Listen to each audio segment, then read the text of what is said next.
Alhamdulillah, kita bersyukur kehadirat Allah Subhanahu wa Ta'ala. Pada subuh hari ini kita menghadirkan diri-diri kita memenuhi seruan dan panggilan Allah Subhanahu wa Ta'ala, yaitu melaksanakan salat subuh secara berjamaah, yang mana Rasulullah sallallahu alaihi wasallam pernah berkata kepada istri beliau Aisyah radhiyallahu anha, "Thawabuki ala qadri nasabiki." Sesungguhnya pahalamu itu tergantung dari beratnya engkau mengerjakan sebuah amalan. Jadi semakin berat sebuah amalan dan ketaatan itu dikerjakan, maka semakin besar pula pahalanya di sisi Allah Subhanahu wa Ta'ala. Seperti menghadiri salat subuh secara berjamaah, ini adalah merupakan salat yang kata Rasulullah sallallahu alaihi wasallam paling berat buat orang-orang munafik. Beliau bersabda, "Athqalus salawati 'alal munafiqina salatul 'isya wa salatul fajr. Law ya'lamuna ma fihima la atawhuma walau habwa." Salat yang paling berat 'alal munafiqin, bagi orang-orang munafik, yaitu salatul isya wa salatul fajr. Salat isya dan salat subuh. Andaikan mereka mengetahui keutamaan pada kedua waktu salat tersebut, la atauhuma, mereka akan mendatanginya, memenuhi panggilan dan seruan Allah. Mereka berjalan menuju ke masjid-masjid Allah, bahkan kata Rasulullah, walau habwa, walaupun mereka berangkat ke masjid dalam keadaan merangkak. Jadi Nabi kita sallallahu alaihi wasallam dalam hadis ini menyebutkan bahwasanya salat atau di antara salat yang paling berat untuk dijaga adalah salat subuh. Makanya ada komunitas, kalau tidak salah namanya pejuang subuh, karena memang di waktu subuh mereka berjuang, berjuang untuk meninggalkan pembaringan, apalagi dengan cuaca seperti sekarang ini, hujan yang rintik-rintik, Masya Allah. Namun di sini kita membuktikan bahwasanya kita bukan orang munafik dan kita bukan hamba dunia.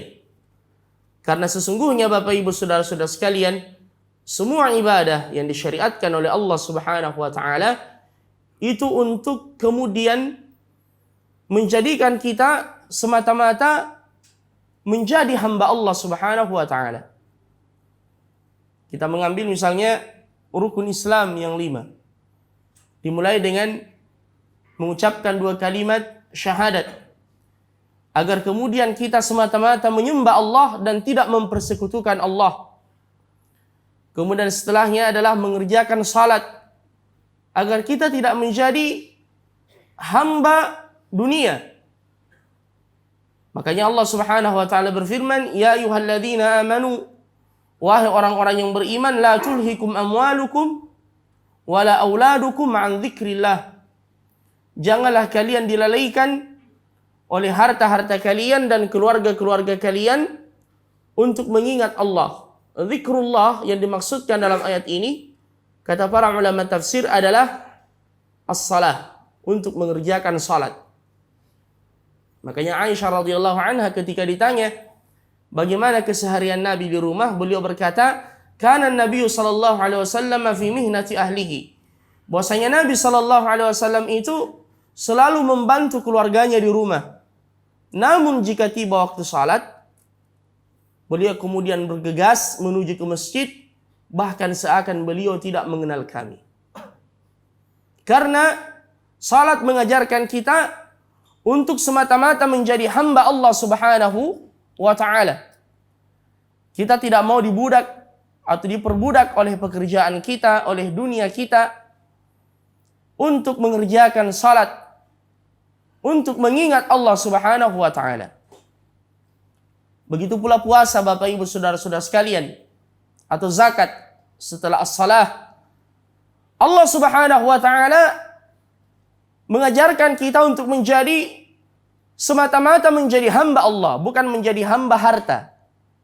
Makanya kita diperintahkan untuk mengeluarkan sebahagian dari apa yang direzekikan oleh Allah Subhanahu wa ta'ala kepada kita. Wa mimma razaqnahum yunfiqun. Itu untuk membersihkan jiwa-jiwa kita dan sekaligus membersihkan harta kita. Nabi sallallahu alaihi wasallam atau Allah berfirman dalam Al-Qur'an, "Khudh min amwalihim shadaqatan tutahhirhum wa tuzakkihim biha wa shalli 'alaihim inna salataka sakanun lahum." Ambillah dari sebahagian harta-harta mereka. Khudh min amwalihim sadaqatan. Sebagai bentuk sadaqah. Tutahhirhum.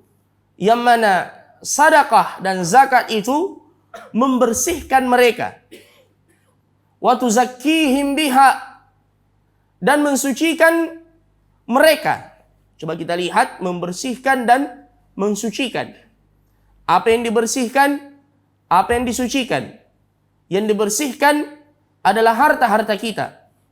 Bapak Ibu Saudara-saudara sekalian, dalam kita bekerja, dalam kita mencari nafkah, dalam kita beraktivitas, kita tidak tahu, jangan sampai di antara harta yang kita miliki bercampur misalnya dengan sesuatu yang syubhat, yang samar-samar, atau bahkan bercampur dengan sesuatu yang haram. Bagaimana cara membersihkannya? Di antaranya adalah memperbanyak az-zakah, as-sadaqah, berinfak di jalan Allah Subhanahu wa ta'ala. Wa tuzakkihim biha, dan untuk mensucikan diri-diri mereka. Karena Allah Subhanahu wa ta'ala berfirman di dalam Al-Qur'an, "Wa man yuka syuhha nafsihi fa ulaika humul muflihun." Barang siapa yang dibebaskan dari syuhha nafsi, yaitu sifat kekikiran yang ada pada dirinya, maka merekalah orang-orang yang beruntung. Walaupun Bapak Ibu Saudara-saudara sekalian, coba kita lihat keadilan Islam. Allah Subhanahu wa ta'ala memerintahkan kita untuk bersedekah, mengeluarkan zakat. Allah mengatakan, "Wa mimma razaqnahum yunfiqun." Wa mimma, dari sebahagian yang kami infakkan, atau dari sebahagian yang kami rezekikan kepada mereka. Allah Subhanahu wa ta'ala tidak meminta semua harta kita. Sebagaimana yang kita salat, yang kita gunakan untuk salat, Allah tidak meminta semua waktu kita. Bapak Ibu Saudara-saudara sekalian, Allah memberikan kita waktu 24 jam. Sehari semalam. Kalau misalnya kita merata-ratakan, memberi satu waktu salat itu katakanlah 10 menit. Ini yang pertengahan, ya, bukan yang 5 menit, ya, paket ekspres, ya, bukan juga yang terlalu panjang. Katakanlah pertengahan 10 menit kali 5, 50 menit dari 24 jam yang Allah Subhanahu wa ta'ala berikan kepada kita, Bapak Ibu Saudara-saudara sekalian. Selebihnya kita pakai untuk makan. Selebihnya kita pakai untuk tidur. Bahkan dikatakan tidur yang ideal itu minimal 8 jam dalam sehari. Walaupun sebenarnya tidur yang paling baik itu adalah tidur yang paling berkualitas. Sebagaimana menu yang paling enak adalah lapar. Kalau sudah lapar, apapun menunya itu enak. Begitu pula tidur. Kalau sudah letih, ya sudah butuh untuk istirahat, maka terkadang walaupun hanya beberapa menit, kita mendapatkan yang namanya tidur berkualitas. Disitulah puncak kenikmatannya, Bapak Ibu Saudara-saudara sekalian. Selebihnya kita pakai untuk bersama dengan keluarga, selebihnya dipakai untuk menonton ILC misalnya 3-4 jam sambil makan bakara atau pisang goreng, kemudian minum teh dan kopi misalnya. Selebihnya dipakai untuk berkreasi, selebihnya dipakai untuk mencari nafkah, bekerja, selebihnya dipakai untuk main futsal, selebihnya dipakai main bulu tangkis, selebihnya dipakai pergi ke warkop, duduk berjam-jam. Masya Allah. Cuma 50 menit yang Allah Subhanahu wa ta'ala minta dari kita, salat yang berkualitas. Dan itu pun manfaatnya kembali kepada kita. Bukan untuk siapa-siapa. Allah Subhanahu wa ta'ala dalam haditsun qudsi berfirman, "Lau anna awwalakum wa akhirakum wa insakum wa jinnakum kanu ala atqa qalbi rajuli wahidin minkum ma zada dzalika fi mulki syai'a." Andaikan kata Allah, orang yang paling pertama sampai yang paling terakhir dari kalangan jin dan kalangan manusia. Coba kita lihat. Dari manusia yang paling pertama Adam alaihissalam sampai manusia yang paling terakhir. Nanti kita tidak tahu siapa manusia yang paling terakhir di akhir zaman. Bukan cuma dari kalangan manusia. Bahkan Allah mengatakan, "Lau kana awwalakum wa akhirakum wa insakum." Dari jenis manusia. Wa jinnakum. Dan dari jenis jin. Ya. Karena kita tahu ada namanya jin, ada namanya al-ins. Wa ma khalaqtul jinna wal insa. Tidaklah saya menciptakan jin dan manusia. Mengapa didahulukan jin? Karena jin lebih dahulu dicipta daripada manusia. Mengapa disebut jin? Karena semua yang berasal dari huruf jim dan nun menunjukkan sesuatu yang tersembunyi. Jin, innahu yarakum huwa wa qabiluhu min haitsu la tarawnahum. Mereka melihat kalian sedangkan kalian tidak melihat mereka. Di sini banyak jin yang mendengarkan pengajian seperti kita. Ada duduk-duduk di situ. Wa ma khalaqtul jinna wal insa illa liya'budun, kecuali untuk beribadah. Liya'buduni, kepadaku, kata Allah Subhanahu wa ta'ala. Apa lanjutan ayatnya? Di dalam surah Adz-Dzariyat, wa ma khalaqtul jinna wal insa illa liya'budun ma uridu minhum min rizqin wa ma uridu an yut'imun. Saya tidak mengharapkan dari mereka, kata Allah, dengan ibadah mereka itu, dengan salat mereka itu, min rizq, untuk mereka memberikan sesuatu kepadaku, kata Allah, dari rezeki. Wa ma uridu an yut'imun, dan saya tidak meminta mereka untuk memberikan aku makan. Karena Allah yang memberikan kita makan. Alladzi huwa yut'imuni wa yasqin. Dialah Allah yang memberikan aku makan. Dialah Allah yang memberikan kepada aku minum. Wa idza maridtu fahuwa yashfin. Jika saya sakit, dialah yang menyembuhkanku. Innallaha huwar razzaqu dzul quwwatil matin. Allah itu Ar-Razzaq, Maha pemberi rezeki. Jadi Allah mengatakan dalam haditsun qudsi, dari yang paling pertama sampai yang paling terakhir, dari kalangan jin dan kalangan manusia, kanu, semuanya, kata Allah, ala atqa qalbi rajuli wahidin minkum, memiliki hati seperti hati orang yang paling bertakwa di antara kalian. Jadi andaikan di dunia ini tidak ada kekufuran, andaikan di dunia ini semua manusia dan jin memiliki hati seperti hatinya Muhammad sallallahu alaihi wasallam, apa kata Allah? Ma zada dzalika fi mulki syai'a. Sedikit pun itu tidak menambah kekayaanku, kata Allah Subhanahu wa taala. Innallaha ghaniyun 'anna. Allah Maha kaya dari kita. In takfuru, jika kalian kufur, fa innallaha ghaniyun 'ankum. Allah itu Maha kaya, tidak butuh kalian. Wala yarda li ibadihi al-kufur. Dan Allah tidak ridha hambanya itu kafir. Wa in tashkuru, sebaliknya jika kalian bersyukur, yardahu lakum. Allah ridha kepada kalian. Wala taziru waziratu wizra ukhra.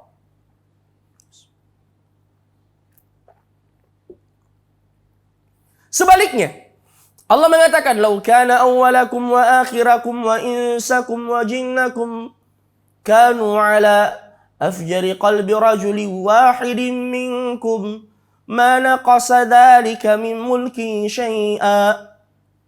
Andaikan manusia yang paling pertama sampai yang paling terakhir dari kalangan jin dan kalangan manusia semuanya memiliki hati seperti hati orang yang paling buruk di antara kalian. Andaikan semua penghuni bumi ini dari kalangan jin dan manusia memiliki hati seperti hatinya Firaun. Ya. Tadi andaikan memiliki hati yang bertakwa seperti hatinya Muhammad sallallahu alaihi wasallam, sedikit pun tidak menambah kekayaan Allah. Dan sebaliknya, andaikan seluruh makhluk dari kalangan jin dan manusia memiliki hati seperti hatinya Firaun, bahkan yang lebih buruk dari itu, memiliki hati dan sifat seperti iblis alaihi la'natullah, ma naqasa dzalika min mulki syai'a, sedikit pun tidak akan mengurangi kekayaanku, kata Allah Subhanahu wa taala. Jadi Bapak Ibu Saudara-saudara sekalian, Allah memberikan kepada kita waktu 24 jam, meminta dari kita beberapa menit untuk kita salat, dan manfaatnya kembali kepada kita. Salat yang kita tunaikan ini adalah merupakan investasi akhirat kita. Langkah-langkah kaki kita menuju ke masjid di tengah kegelapan, dengarkan hadis Nabi sallallahu alaihi wasallam, "Basyiril masya'ina fil zulami bin nurit tam yaumal qiyamah." Berilah kabar gembira kepada orang-orang yang berjalan menuju ke masjid dengan cahaya yang sempurna di hari kiamat.